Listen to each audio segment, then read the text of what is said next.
What's up, y'all? Welcome to the Nerdy Professor Podcast, your hot spot for everything black, bold, and beautiful. I'm your host, the Nerdy Professor, and on this episode, we're going to discuss the beginnings of slavery during the colonial period, the conditions Black Americans faced, and how Black Americans defied oppression up to the American Revolution. Let's get into it.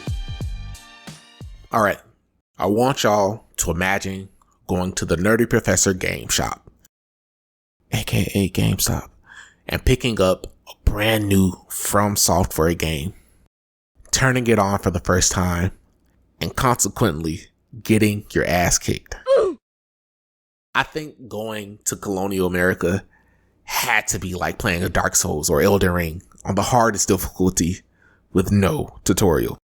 We all know those games are filled with epic boss battles, interesting level design, and that they are extremely hard for new people. Like Dark Souls or Elden Ring, beginning a new life in colonial America came with crazy challenges, like harsh environments, food shortages, health risks, isolation, distance, and conflict with the indigenous Americans. Like any From Software game, these early colonists had to be strategic in their approach, time their actions, and have a little bit of luck. Otherwise, they would end up dead. And no redos. There was no established legal or political system, and no clear guidance on how to navigate the complex relationship with indigenous people, nor their home European countries. The first settlers in the colonies were rejects.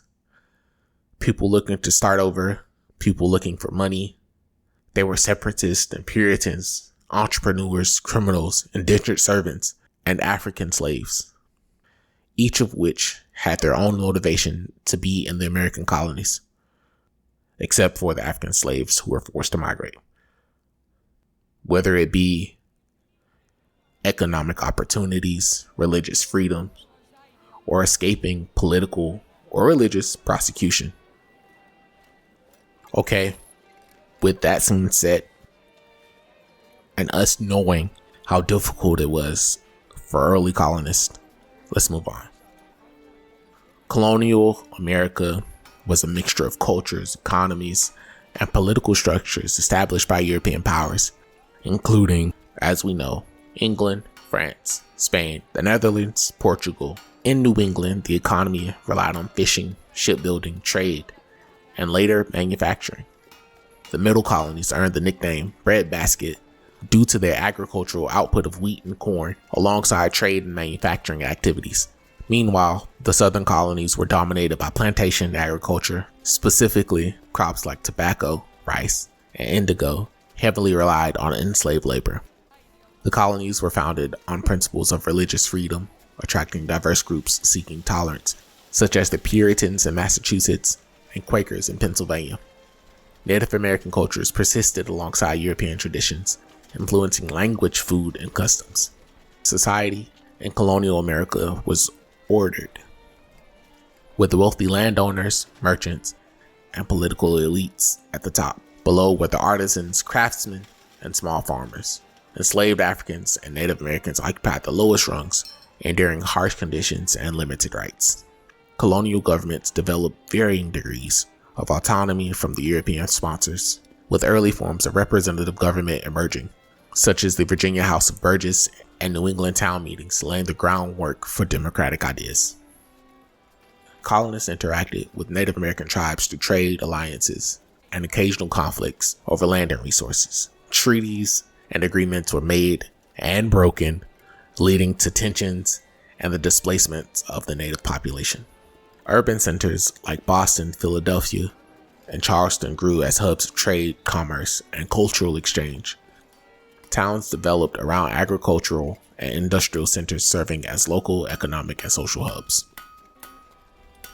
Enlightenment ideas spread throughout colonial America, promoting reason, science, and individual rights. Print culture flourished with newspaper, pamphlets, and books disseminating their ideas and shaping public opinions during this transformative period. In 1619, the first recorded slaves arrived in an English colony in Jamestown, Virginia, at Port Comfort. This would mark the beginning of chattel slavery in the New World. Early settlers faced labor shortages. The issue of labor shortages among early European settlers in the Americas was a significant challenge that shaped the colonies. The early European attempts to use Native American labor on plantations and in mines were often unsuccessful due to high mortality rates from diseases that the population had no prior exposure to or immunity to, such as smallpox, the flu, and measles. Also, Native Americans' resistance to enslavement was another factor that led to the labor shortages. This resistance sometimes led to conflicts and warfare, which further complicated efforts to establish a stable labor force.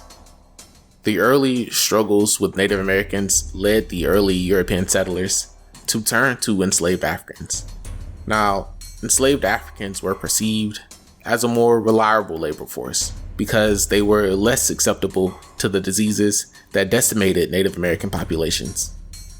The early European settlers' labor shortage led them to increasingly rely on the transatlantic slave trade for enslaved Africans as a more reliable workforce. Europeans soon decided to codify slavery in order to increase longevity and effective returns on their economic venture to gain wealth and prosperity during the colonial period. As I said before, the use of indentured servants wasn't viable for Europeans because 1, other Europeans were still seen as full humans.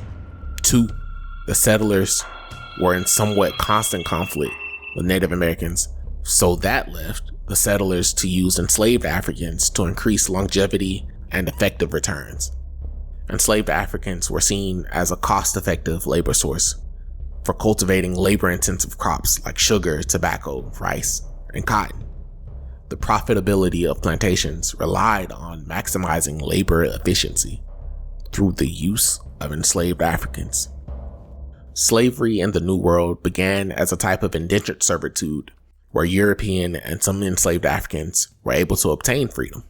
Still, history shows that European servants and Africans were treated differently. For example, if a mixed group of indentured servants ran away or got off the plantation some type of way with no intention of going back, the indentured servant of European descent would get a lighter sentence than the indentured servant of African descent. I'm not pulling this out of my butt, just to show you facts. Let's look at the John Punch case. Now, in the John Punch case, what I previously described is exactly what happened. 3 men ran away. John Punch, the African indentured servant, and 2 other European servants. Now, they ran away from Hugh Quinn's Virginia plantation because he was particularly abusive. They were caught in Maryland and sent back to Virginia where they stood trial.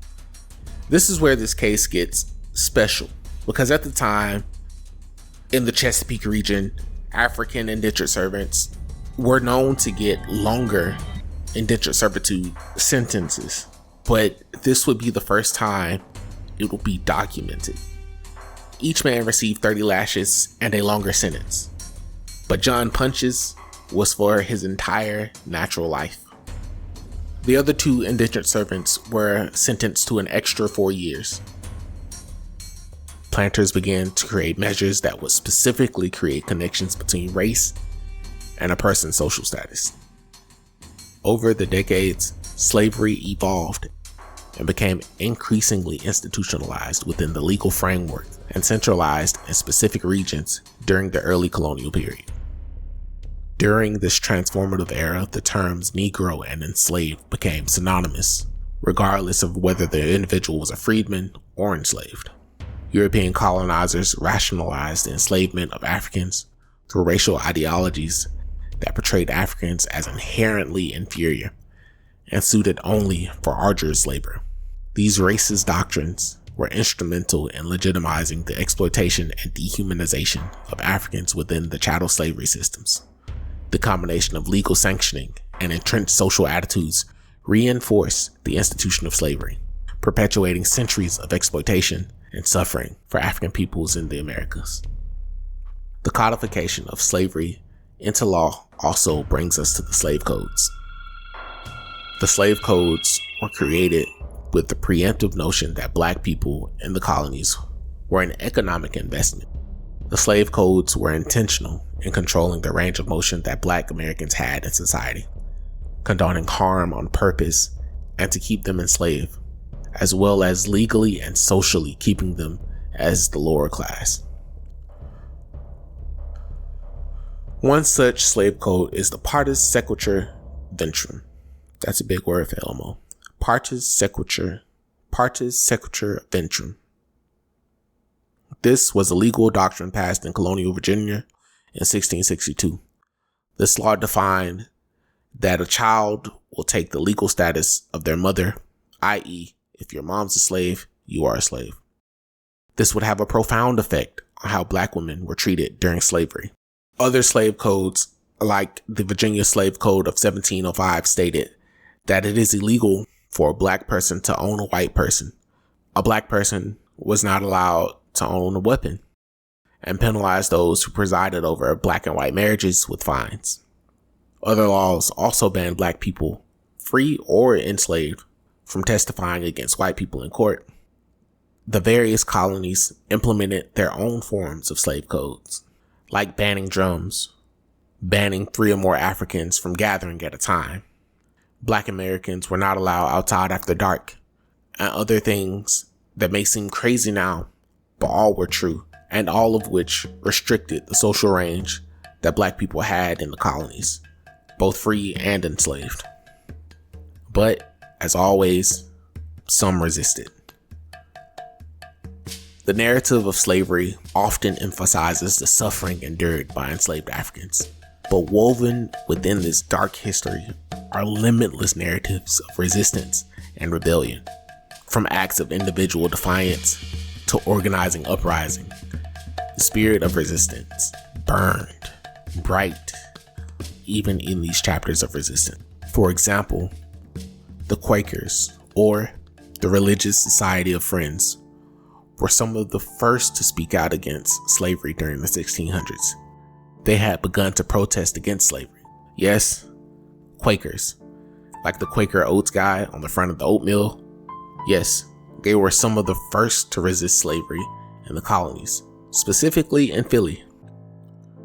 Founded in England by George Fox during the mid-17th century, the Quakers were a branch of Christians that believed in the doctrine of the inner light, which means a direct relationship with God through Jesus Christ, which allows the person to know God's will for themselves. They also believed in the doctrine of universal priesthood of all believers, which means that God is equally accessible to all who are faithful. These doctrines were not limited to gender, creed, race, or social status. Side note, Quakerism as a whole was at the forefront of abolition, but not everybody was down for the cause. They distinguished themselves from the other groups by being completely nonviolent in their approach to ending slavery. Some Quakers participated in the slave trade, some didn't. Some tried to convert slaves to Christians, and others were like, nah, that's crazy. I'm not about that life. I'm just gonna let them free. For more information on the Quakers' views on slavery, check out Christian Slavery by Catherine Gerbner.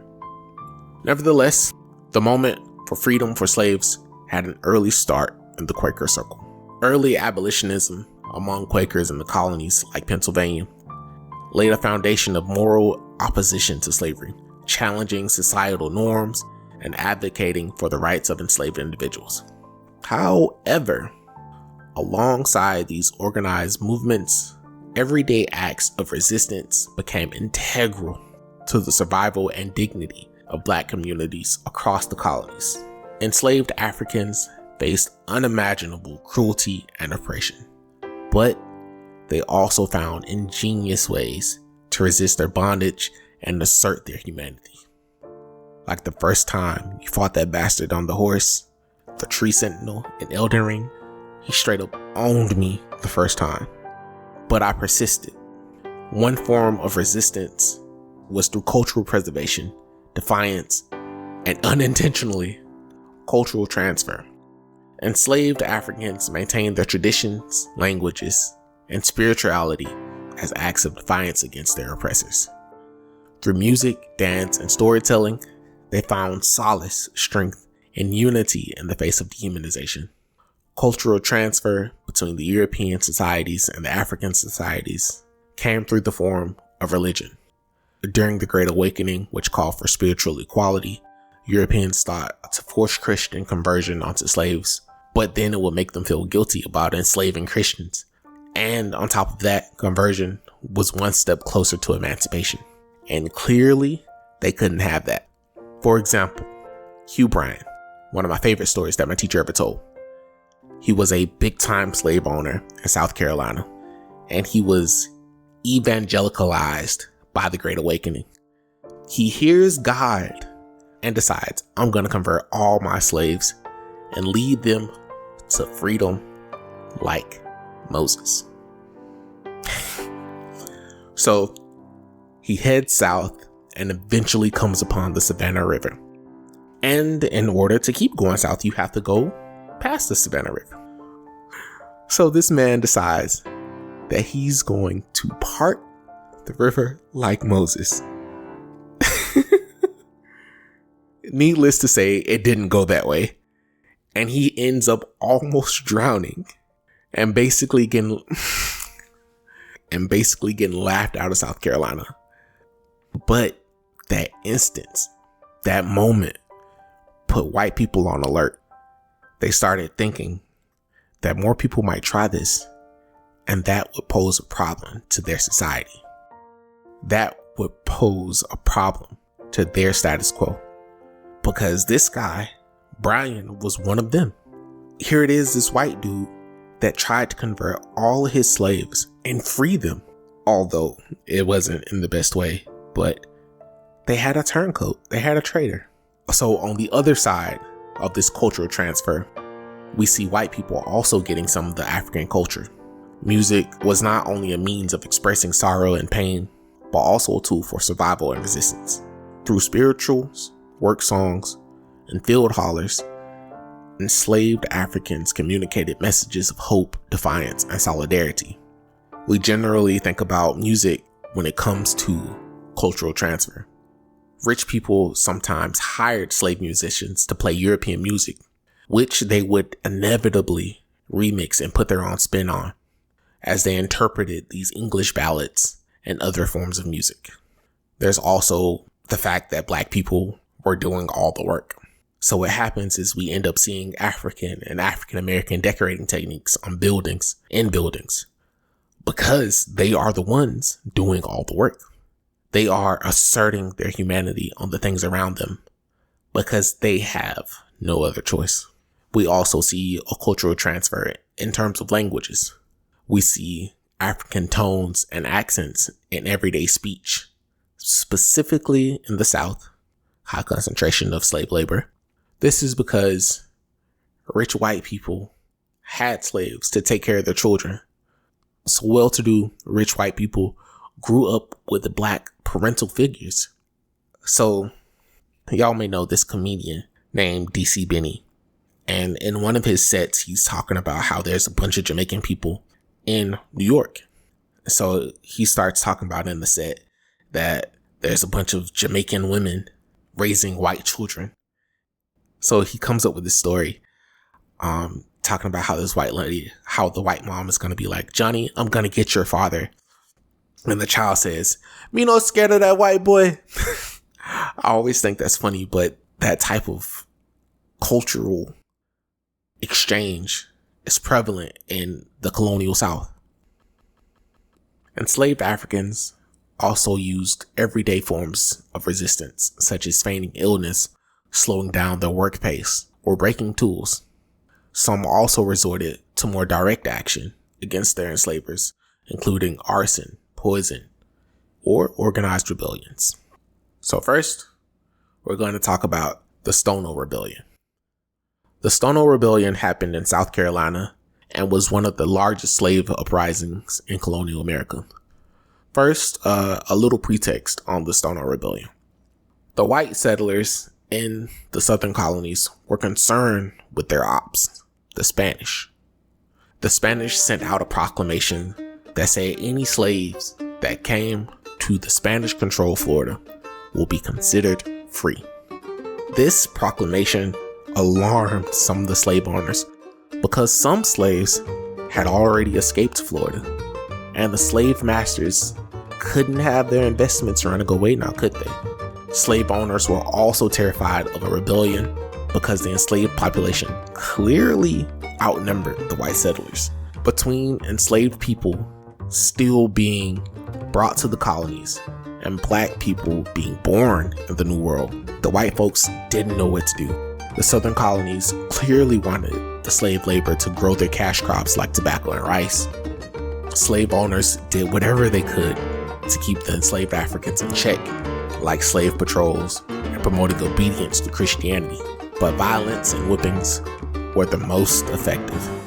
So, South Carolina decided to pass the Security Act in 1739.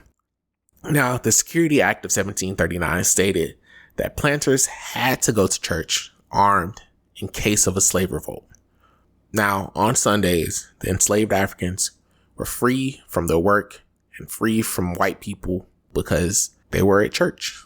This brings us to Sunday, September 9th, 1739, in Charleston, South Carolina, near the Stonewall River, when an enslaved African by the name of Jimmy began his march. See, Jimmy is believed to be an Angolan warrior before he was enslaved. So we know that he wasn't going to put up with the abuse and neglect from his Charleston planters. Sometime after midnight, Jimmy and his companions, approximately 20 enslaved Africans, seized weapons from a nearby shop. It's the Hutcherson shop, and they killed the two shopkeepers. Jimmy and his men began their march towards St. Augustine, Florida, where they believed they could find freedom. Along the way, they gathered more recruits, killing men, women, and children, as well as burning down some houses until the revolt grew to involve about 100 enslaved people. These attacks weren't random. The enslaved Africans had an idea of who they wanted to kill. For example, a local tavern owner was spared because he was known to treat his slaves nicely. Some of the enslaved Africans even protected slave masters, like the Quaker man Thomas Eliot. The rebellion was eventually suppressed by local militia near the Edisto River, resulting in the deaths of many rebels and others sold off to the West Indies. We're not sure what happened to Jimmy. The rebellion heightened fears among the enslavers of future rebellions. After the rebellion, white colonists quickly enacted harsher slave codes and stricter control measures like the Negro Act. The Negro Act stated that it was illegal for slaves to move abroad, assemble in groups, raise food, earn money, and learn to read and write English. Because think about it. How did Jimmy know what the proclamation said? He had to know how to read. Another significant rebellion during this time was the Nat Turner Rebellion. Nat Turner was born into slavery in Southampton County, Virginia in the 1800s. Turner grew up deeply religious and believed that he was chosen by God to lead his people out of bondage. So, in August 1831, Turner and a group of fellow enslaved individuals initiated a rebellion against their enslavers. Over the course of 2 days, they moved from plantation to plantation, gathering supporters and freeing slaves. The rebellion resulted in the deaths of around 55 to 65 white people, including men, women, and children. The uprising was eventually suppressed by local militia, leading to the capture and execution of Turner and many of his followers. In retaliation, white mobs indiscriminately killed scores of enslaved and free African Americans across Virginia. Nat Turner's rebellion sent a shockwave through the South, striking fear into the hearts of slave owners and galvanizing the abolitionist movements across the country. Nat Turner's rebellion symbolized the deep-seated resistance of enslaved individuals against their oppressors and inspired subsequent generations to fight for freedom and equality, while also highlighting the brutal realities of slavery. So, in conclusion, life in colonial America was Dark Souls level difficult, but life for Black people during this time had to be Dark Souls PvP difficult, where someone keeps remapping the buttons every few seconds on the controller that keeps disconnecting from the console, all while trying to fight some laggy jerk that keeps backstabbing you from a mile in front of you. I'm beyond irritated thinking about it. But that just goes to show you the life for Black people in colonial America was marked with profound inequality, oppression, and resilience. Enslaved individuals endured brutal conditions and were denied basic human rights and exploited for economic gain. Free Black people faced legal discrimination, economic hardships, and social exclusion despite their efforts to build communities and secure their freedoms. If you take nothing from this episode, take this. Slavery evolved from indentured servitude to chattel slavery, the turning point being the John Punch case, which led to the codification of Black people being lifelong slaves into society and law, which led to the slave codes. There were some who resisted through cultural and intellectual means, and others who were more direct in their dissatisfaction with slavery. The enslaved also resisted in everyday life. Alright, that wraps up today's episode. Thank you for joining. I hope you learned something. If you enjoyed this episode, don't forget to drop a like and consider following the podcast for more content like this. As always, I welcome your feedback and suggestions for future topics. Until next time, peace.